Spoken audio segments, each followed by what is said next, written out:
ibada za uongo. Sawa sawa? Kiongozi wa ibada za uongo.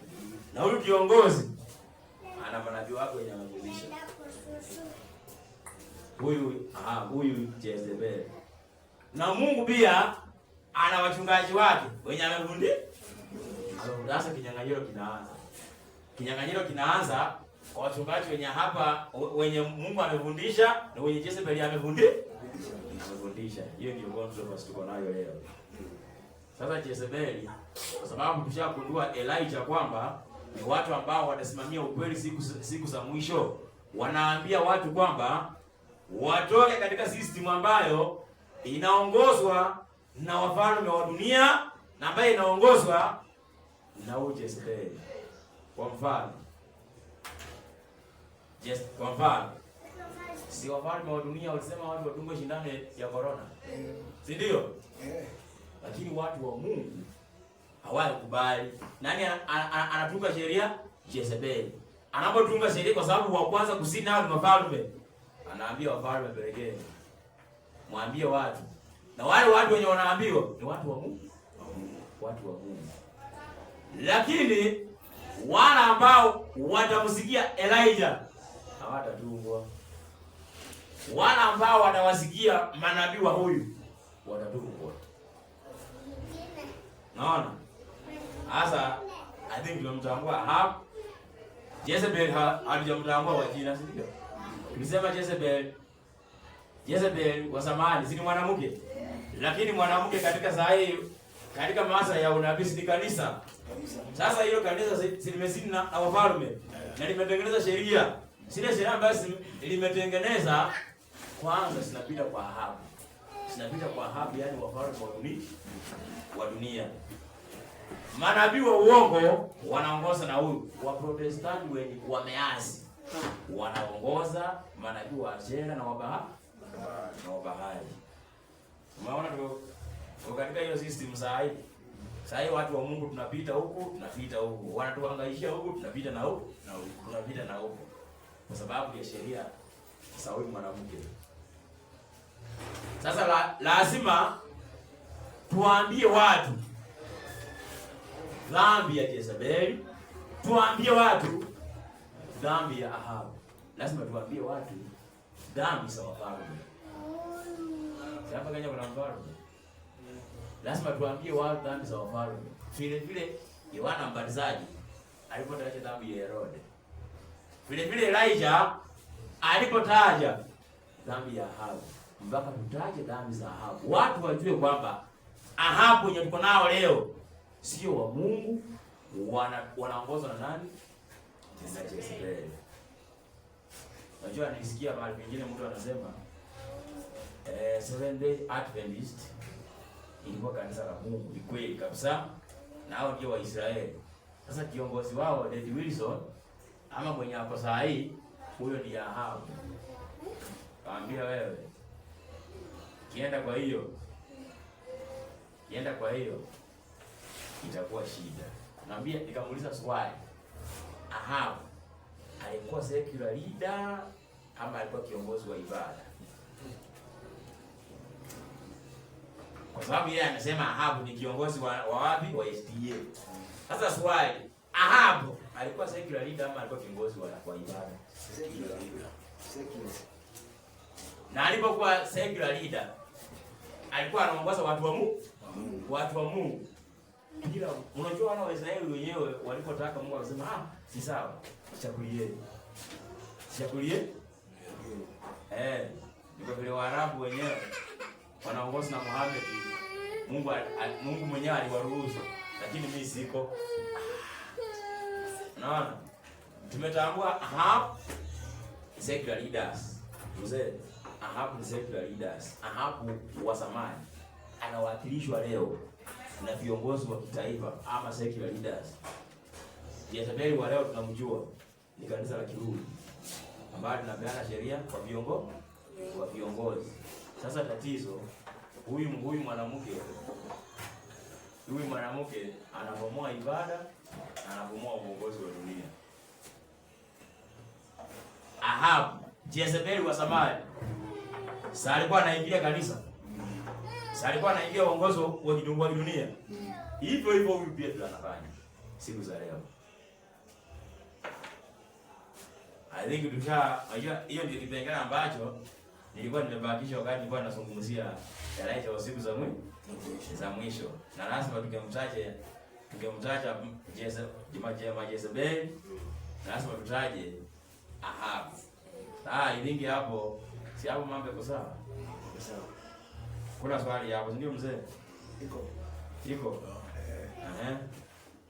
Unafikiri kwa nini huyu mwanamke Jezebeli anasema anajiita? Kwa nini alikuwa anajiita nabii? Ile ufunuo yenye tumesoma.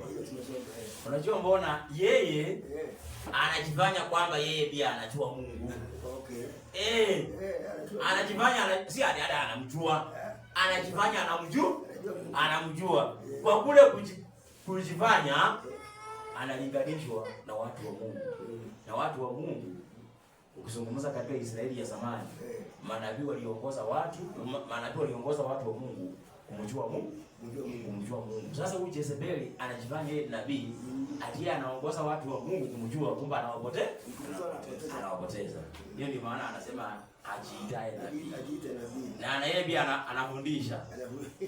Hakuna shule zake. Unaona? Unaona shule za theology mingi ni za Wakatoliki mingi. Yeye ndiye anafundisha. Mchungaji akitoka huko anatoka na chakula cha Jezebeli. Sisi tulisoma huko wanakula kwa meza moja na Jezebeli. Ametoka huko ameshiba chakula cha Jezebeli. Ulimwambia Jezebeli mbaya. Anakula chakula ya sare. Na kuna kazi alikuwa anafanya kweli hapo ama nini? Kuna kazi walikuwa wanafanya hawa manabii wake hawa. Manabii? Ama kazi ni si kazi yao ni kuhubiria watu uongo. Okay. Wewe hujaona hata nabii. Wewe hujaona nabii wa saa hii. Yaani watumishi wenye wanajiita watumishi wa Mungu saa hii. Anaweza acha kanisa aenda atafute wewe mtu. Wewe hujaona? Si wako. Sasa utaniambia ati wewe ni mtu wa Mungu. Atahubiria aje Ahab dhambi.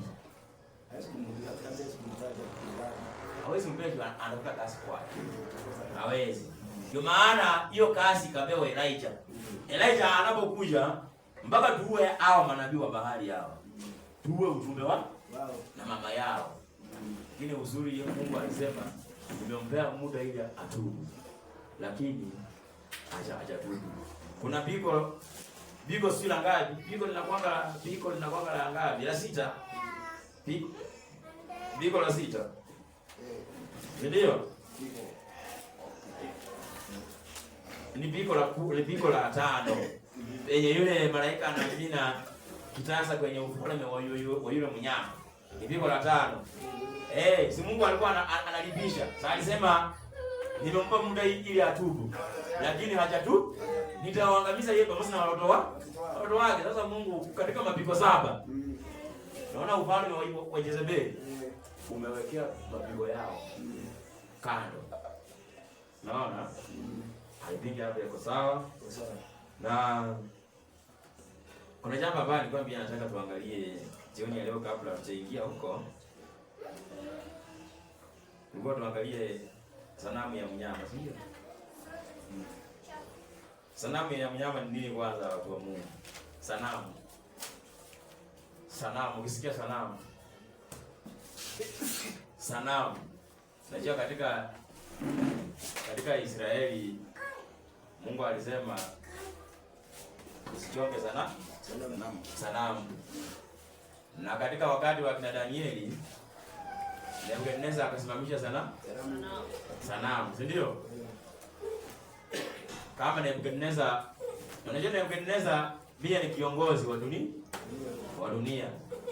Na anapokuwa kiongozi wa dunia, wale watu alitumia bado tu ni viongozi wa makanisa bado.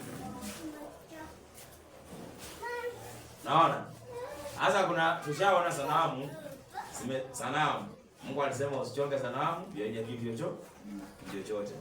Katika Nebukadneza anasema kuna sanamu. Sasa tuangalie sanamu ambayo tunazungumzia leo nayo ni gani, si ndio?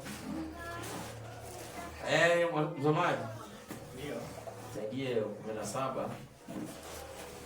Usaidie 14:9 kitabu cha Ufunuo. Inasema hivi. Inasemaje?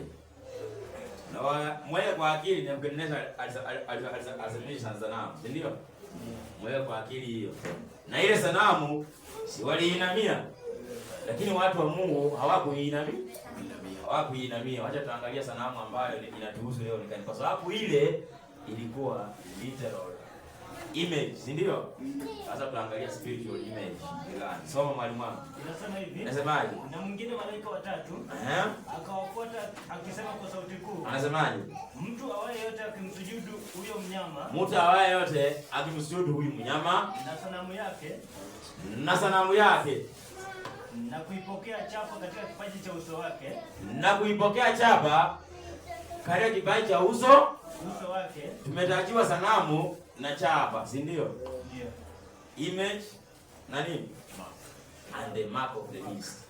Sasa fundisho langu leo sasa ni kuhusu the mark of the beast. Sasa ni kuhusu the image of the beast. The image of the beast. Hapo ndio nataka tuzungumzie.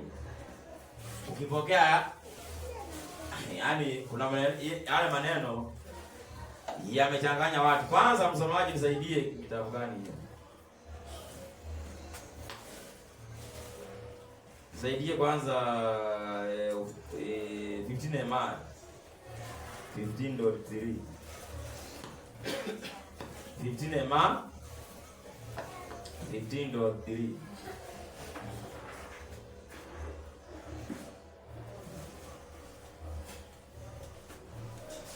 15 MR.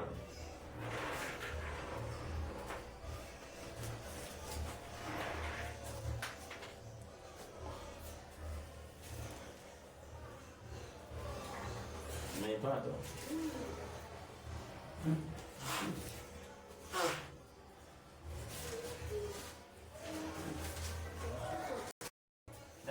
Anzia hapo tu sasa. Anzia hapo tu, kuna majadiliano yanaendelea hapo ya mtu na Sister White. Several times, several times during our conversation,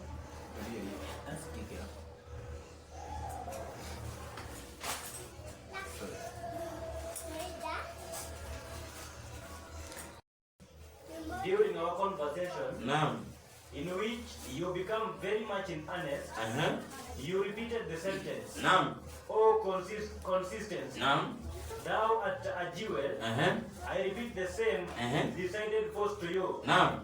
You say that Annas vision, place the forming of the image of the beast, after probation closes. Oh, sasa kuna mtu alikuwa anapendekeza kwamba the image of the beast will be formed after the probation closes. Kasi hata kuna watu wanasema hivyo leo. Wanasema the image of the beast will be formed after the probation closes. Hiyo swali hata ilikuwa zamani. Hebu sikia vile alijibiwa. Soma mwalimu wangu. Inasema hivi. Nasemaje? This is not so. This is not so. Maanisha hiyo sio hii? Si ati image. Sanamu, si ndio? Najua hiyo kitu na Kiswahili yangu. Wewe.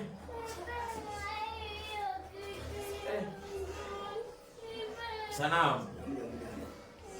Image ni sanamu, si ndio? Mniombee ni hiyo sina nilishike. Kamba sanamu ya mnyama itaundwa baada ya mlango wa rehema kufungwa. Sio hivyo. Amesema sio hii? You claim to believe the testimonies. Let them set you right on this point. The Lord has shown me clearly that the image of the beast will be formed before probation closes. It will be formed before the probation closes. Yani sanamu ya mnyama itaundwa kabla ya mlango wa rehema kufungwa. Si hadi mlango wa rehema kufungwe hivyo itengenezwe. Maana itatengenezwa hapa nyuma. Hata saa hii mimi nakwambia ishatengenezwa. Oh. Sasa unaona ungekosa kuja ungejua hiyo. Sasa hiyo ni kabla mlango ataima kufungwa. Saa hii mimi nakwambia ukweli. Sanamu ya mnyama ishatengenezwa. Saa hii mzee. Ishatengenezwa. Ishatengenezwa. Ndakupruvia. Hebu soma tuone mwalimu wangu. Inasema hivi. Nasemaje? You claim to believe the testimonies. Naam. Let them set you right on this point. Naam. The Lord has shown me clearly that the image of the beast will be formed before probation closes. Will be formed before the probation process. For it is the great test for the people of God. It is the great test for the people of God. Sasa wale wanasema Sunday hilo ndio test yetu wamenoa. Wamenoa. Watu wa Mungu test yao si Sunday hilo. Watu wa Mungu test yao si Sunday hilo. Mimi nawaambia ukweli. Watu wa Mungu test yao kubwa ni sanamu ya mnyama. Sanamu ya mnyama. Sasa tutakuja tujue sanamu ya mnyama ni nini? Ni nini? Lazima tujue. Kwa sababu hatuwezi tachataja kitu ambaye hatujui, ndio? The greatest ya watu wa Mungu ni sanamu ya nini? Ya mnyama. Hiyo ni the greatest ya watu wa Mungu. Yaani before mlango wa rehema ufungwe ndugu yangu, utakuwa umeweka kwenye mizani na the image of the beast. Unaona? Kwani akina Mesha walijaribiwa aje?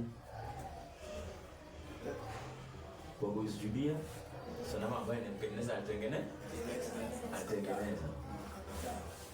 Wakata hata watu wa Mungu leo watajaribiwa na sanamu ya mnyama ambayo huyu mnyama atasimamisha. Wakatae ama wakubali. Sawa sawa. Na ujue kuna image na kuna mark. Tafadhali usiwe confused. Usiwe confused. Umemaliza hiyo quotation mwalimu? Inamaliza kusema hivi. Nasemaje?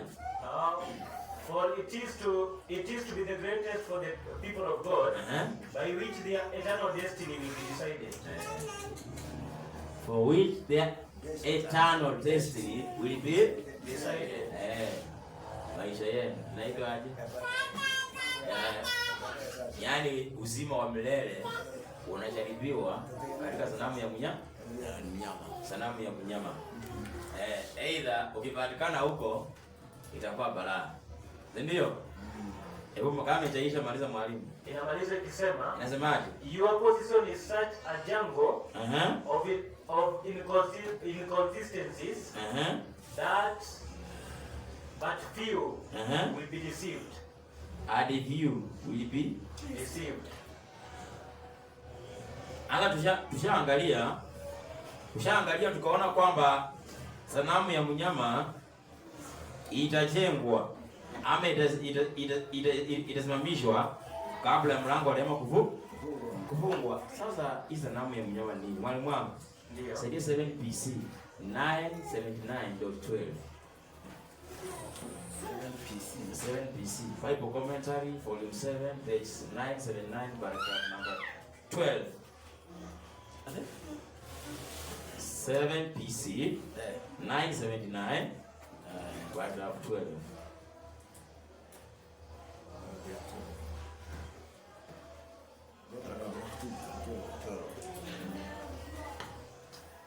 Inasemaje?